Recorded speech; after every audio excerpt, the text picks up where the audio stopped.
The scene has shifted and everyone has arrived to Cleveland, Ohio. About 2,500 miles east of where the Warriors took the first two games, leaving no doubt about it in the 2016 NBA Finals. Inside the Q, though, the Cavs have yet to lose at home during this playoff run.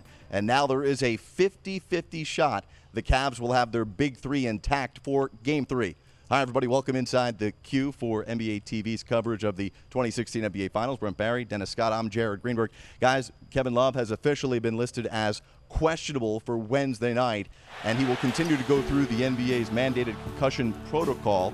So, Brent, when you look at this news here, after leaving Sunday and being diagnosed with a concussion, what are you reading into this that he is questionable?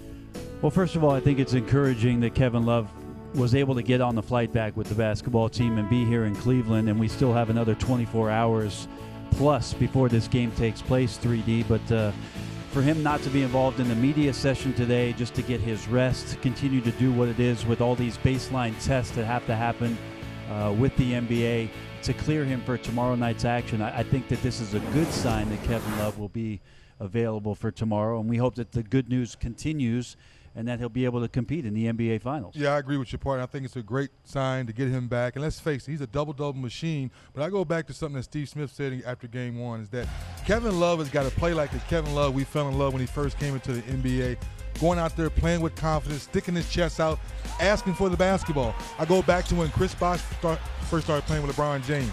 Closed mouth don't get fed. So Kevin Love, feel better about yourself, get back into your groove, and remind people how good you really are. You find it fascinating, 3D, that it's the NBA Finals. It's Kevin Love's first chance to participate. We know last year not being able to play with the hurt shoulder and all, but that this incident comes up. Is there something to it where if Kevin Love is cleared tomorrow and is able to play, that something else happens mentally, that you haven't been thinking about all the pressures, you're just happy to be out there playing, and maybe you release some of the things that you've thought about or pressures that have been on your shoulders about kind of where you're going to perform and how you're going to get your game back? Is there something to that happens in Game 3 for them? No question about it, and I think that's part of the confidence I'm talking about getting back out there and getting with your teammates, saying that, hey, I'm supposed to be here. Last year I was injured. This may be a little blip on the radar, but I'm back on the floor. I'm ready to help out and finally get a victory. Well, after getting beaten up in the first two games of this series, fans and some media members calling for some changes to be made, he may be forced into it, Coach Lou, if Kevin Love can't go. But again, the update is that he's questionable.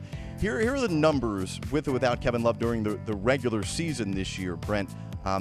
It's interesting to when you break this down and you think about, not only do they have to worry about whether Love is healthy enough to play, but what the healthiest lineup is to throw out there against the Warriors. Yeah, I mean, it's a curious decision. Again, you got to look at the record, though. 53 wins with Kevin Love in the lineup. We know what kind of talent he is, but given this scenario, if Kevin Love is not able to play, we talk about a 50-50 proposition with regards to tomorrow, at least today. What is the decision for Coach Lou? Does he play big and get Mozgov back into the starting lineup with Tristan Thompson? Because we know what kind of physical presence that is and how Cleveland was able to slow down the pace of the game with Golden State. Even though that was last year, there was some effects that were positive for them, 3D. The other one is to play Channing Frye at that center position and use him at the 5 spot with Bogut out on the floor, where maybe he creates more spacing. Now, that's a great point, partner, because now with Bogut showed us in Game 2, Jared, 5 huge blocks, being a great rim protector. Now with Channing Frye on the floor earlier in the ball game, now you put pressure on Steve Kerr. Do you leave Bogut in longer because now he has to be away from the basket? Now there's more driving lanes.